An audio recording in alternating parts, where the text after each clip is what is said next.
Hi everybody, Dave here with this week's devotional. A few weeks back we had our fall festival. A couple weeks after that we had our Pottstown work day for our new campus. Coming up we've got Thanksgiving, we've got Advent, we've got Christmas Eve. The list is just always growing of the things that are happening around the church, and both as a staff member and attendants, volunteers, everybody.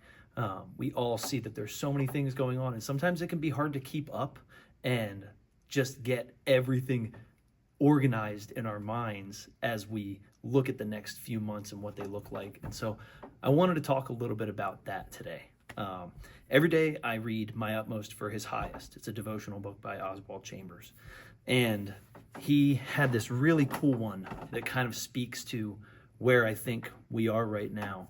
And says, God gives us the vision, then he takes us down to the valley to batter us into the shape of the vision, and it is in the valley that so many of us faint and give away. Every vision will be made real if we have patience. Think of the enormous leisure of God. He's never in a hurry. We are always in such a frantic hurry. In the light of the glory of the vision, we go forth to do things, but the vision is not real in us yet.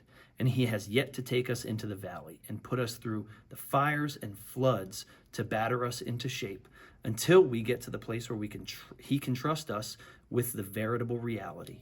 Ever since we had the vision, God has been at work, getting us into the shape of the ideal. And over again, we escape from his hand and try to batter ourselves into our own shape. I think when God allows us to play a part in his vision, it's so easy to get caught in the whirlwind of it all. But that's okay. That's okay. The whirlwind is sometimes where we have the absolute highest reliance on God that we can imagine. And so as we as a church have all these things going on, we have such amazing plans for the next year. And you're going to be hearing from pastors and leaders talking about all kinds of things. I would encourage you to look at your relationship with the church and with God and say, God, what part would you have me play? It is so important that all of us have that conversation with God and we say, Lord, I am clay. You are the potter. Mold me into whatever the shape is needed for the task at hand.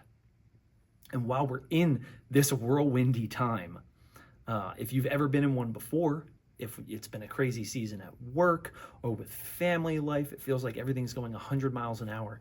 When you look back on it, oftentimes you can have this peace and you go, see, God was working that whole time. And man, I can tell that right now is one of those times, and in a little bit, we're all going to go, man, God did such incredible things, because we're going to be looking at a finished product. We're going to be looking at the down the road product. And right now we're just looking at all the different things that we want to happen. And so I would encourage you, whether it's church life, your own life, if you're feeling caught in the whirlwind, just know that God has a vision for you, and it's shaping you into exactly who you're supposed to be for what is to come.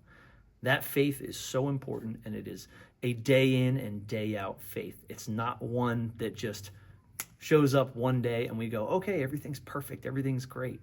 It is a daily reliance on the presence of God in our lives, and a daily ask of, Lord, I need your vision for today.